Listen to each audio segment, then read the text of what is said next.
अस्सलाम वालेकुम friends, welcome to Meraj kitchen. Friends, अॼु मैराज किचन में असां तव्हां सां ब्राउन राइस सैलेड जी रेसिपी शेयर कंदासीं। ही ब्राउन राइस सलाद ठाहिण जे लाइ सभिनि खां पहिरियां हिकु प्याले में असां ब्राउन राइस विधा आहिनि, जेके असां पहिरियों बॉइल करे रखिया हुया, 1 कप। ऐं अधु कप जे क़रीब असां कॉर्न विझूं था, यानी मकई जा दाणा। कटियल खीरो आहे 1 कप। अधु एपल खणी असां चॉप करे छॾियो आहे, उहो बि ऐड कयूं था। कटियल बसर आहे 1 कप। कटियल अंब आहे, अधु अंब खणी असां कटे उहो बि ऐड कयूं था। ऐं चेरी टमेटोज़ आहिनि 1 कप। सावा धाणा आहिनि 1/3 कप। कटियल मशरूम्स आहिनि 1 कप।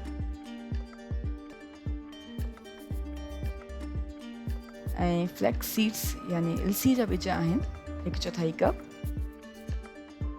ऐं हाणे असां ब्राउन राइस सैलेड जे लाइ ड्रेसिंग तयारु कंदासीं, जंहिंजे लाइ असां हिकु अलॻि कप में ज़ैतून जो तेल विझूं था 1 टेबल स्पून। कुटियल ॻाढ़ा मिर्च विझूं था 1/2 टीस्पून। मस्टर्ड पेस्ट आहे 1 टीस्पून।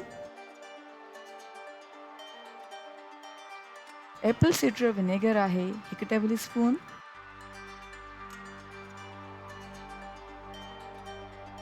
ऐं हाणे सभिनी शयुनि खे चङी तरह सां मिक्स कयूं था।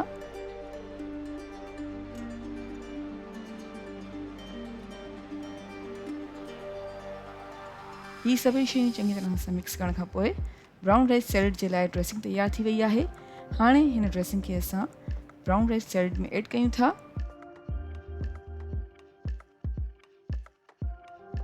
ऐं चङी तरह सां सभिनी शयुनि खे मिक्स कयूं था।